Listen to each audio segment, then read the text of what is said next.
This is, we obviously floated out the question there. What's the biggest question you have about your team in training camp? We will start with the Jets here from Tyson Rouch. What are your thoughts on the Jets' offensive line, especially at the tackle positions? You know, I mean, I'm not as I'm more bullish than I feel like most Jets fans are. This is the viewed as the Achilles heel right now around the team. Yes, I got you. And you know, I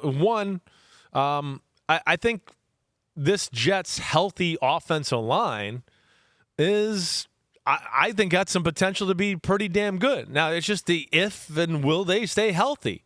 But, you know, I think they did the right things by acquiring some depth too, you know, and they're gonna have some versatility there. But, like, okay, when we talk about, you know, the tackles right now as we sit, right?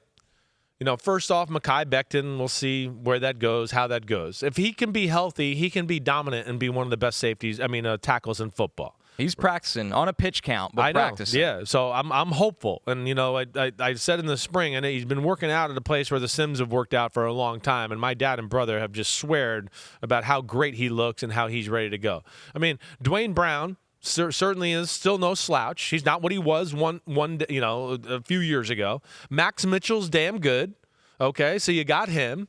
All right, on the O-line. We got Elijah Vera-Tucker back. Okay, we got McGovern at center. You know, you got Billy Turner who can play guard or tackle when need be. So I look at the Jets thing and go, yeah, I understand people not being like warm and cozy and feeling totally comfortable, but I don't look at it and go, oh man, this is going to be trouble.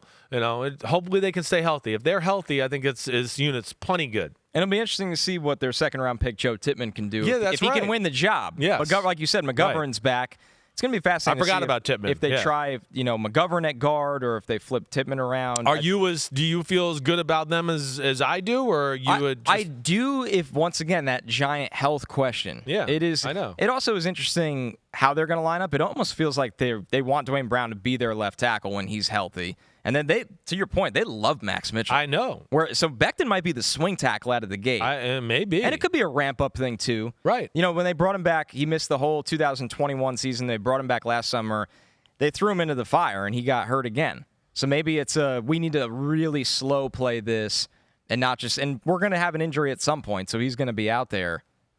Yeah. It's a hell, once again, AVT, when he's on the field, is one of the better young interior players in the league. But Definitely. He missed a lot of last year. Yeah. No, I wonder too. You know, I still wonder and go, would it be Dwayne Brown left tackle? Would they put Mekhi at right tackle? Would they move Max Mitchell into guard by any chance? With Elijah Vera-Tucker?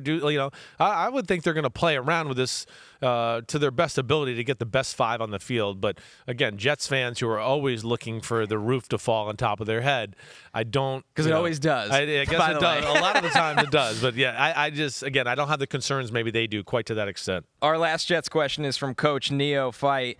Shout out to my two favorite NFL analysts. Chris, can you self-scout thyself on Garrett Wilson?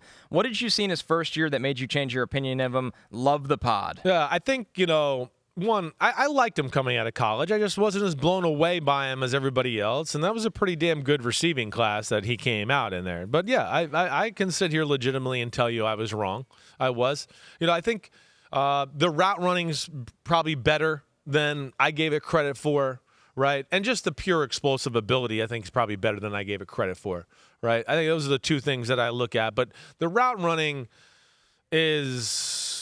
looks like it's on route, and the way he could stick his foot in the ground and come out of breaks last year and do that, to where you go, damn, this kid could be one of the best route runners in football, right? I think that's probably where I didn't give it enough credit that way, and that's probably a weak spot on my evaluations of the receivers at times anyways, is I don't maybe put enough into that all the time or give that enough credit because I'm always looking kind of more for that physical freak we talked about on Monday. He is a little bit of an outlier in a sense of, low 180 pounds. No, that scared me to death for sure. Vertical was nothing not special. Good at That's all. where I was a little like, okay, He ran a good 40, but I don't know if it's real, right? Everybody flew that year. Everybody for the did. receivers. Exactly. So I wasn't, I wasn't sure, and obviously I was wrong, and I'm looking forward to him and Rodgers tearing it up this year. Yeah, they're having a good start to training Yes, camp they so are. far. That's going to be Rodgers' new best friend.